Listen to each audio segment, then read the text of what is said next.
Hello, I'm Dave, and I'm going to show you how to repair these multifunction switches that connect to your steering column on older vehicles, and I'll explain that a little bit later. So how do you know this is bad? Well, if your signal flasher lights aren't flashing, then it could be the flasher unit, a little electronic device that can be replaced by itself, or it could be a fuse. But in my case, the flashers didn't work and the brake lights didn't work, and all the fuses tested good. So that pointed to this multifunction switch.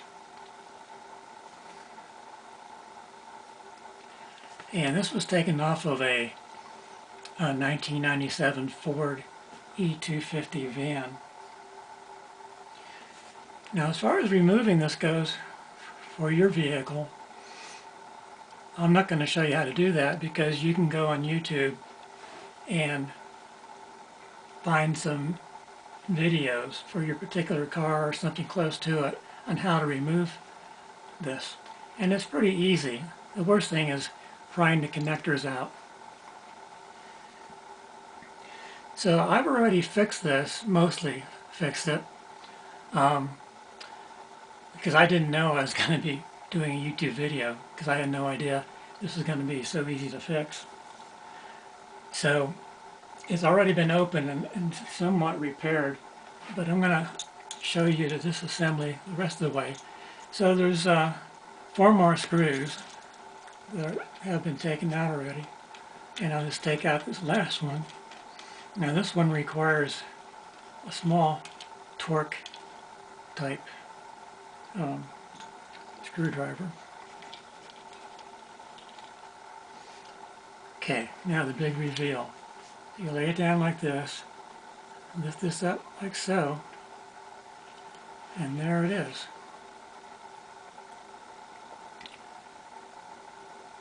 Now why I say this is a fix for older ones is because you might be able to see here it's sort of green. Well, these conductors here are all green practically, and that green is from some kind of reaction with the grease that was put in there, and the green stuff is very sticky and not that easy to get off.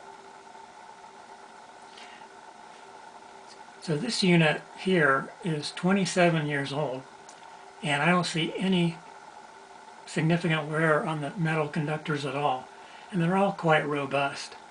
So the only problem with this is that the contacts have been obscured or covered up by some of this green gook. Now I took a still photograph of this before, and I might place it in the video right here. If not, hopefully at the end of the video.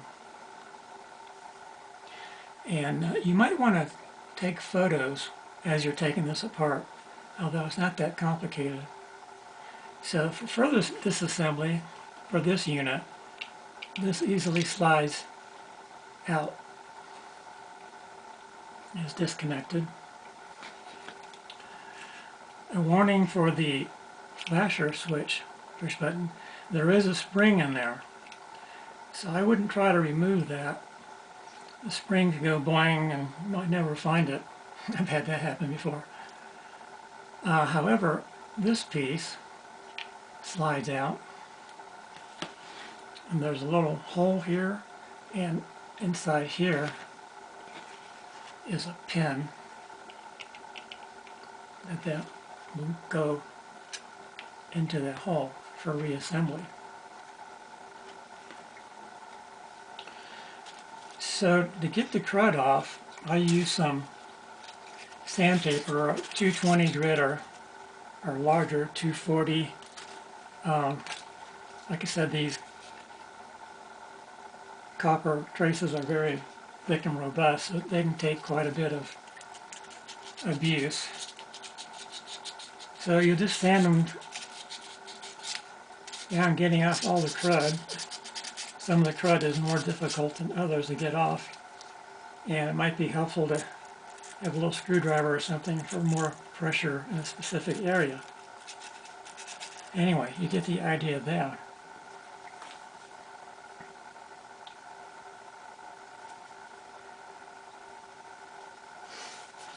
You might try some solvents to get the green stuff off. I tried alcohol and some tar removing compound, and they didn't have any effect. So after you sand it down to shiny copper, then you're going to want to clean the contacts off. And I would use alcohol and a cloth, maybe that's not, doesn't have much lint, or a cloth that you shake out to get the lint off to clean all these contacts. By the way, you only need to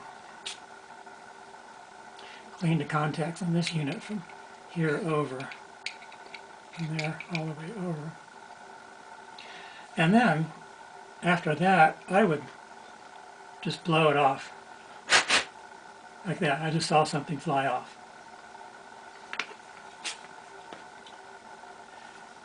Now for this here part, these little bumps, you only need to get to the top of the bumps. That's the only part that's going to make contact with these metal traces.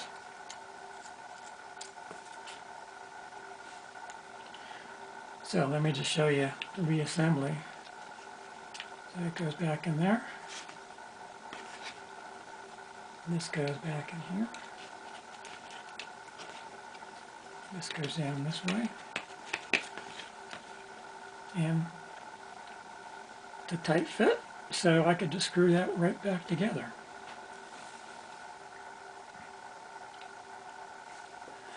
So there you have it. Good luck. Like I said, the unit, 27 years old, no sign of wear, really. It's just the grease, lubricant, whatever they put in there, gumming up, drying out over the years.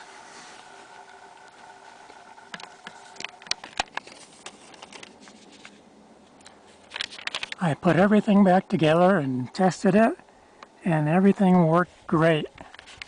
All the problems that I had were gone, but I discovered that the high beam on the headlight was constantly on. And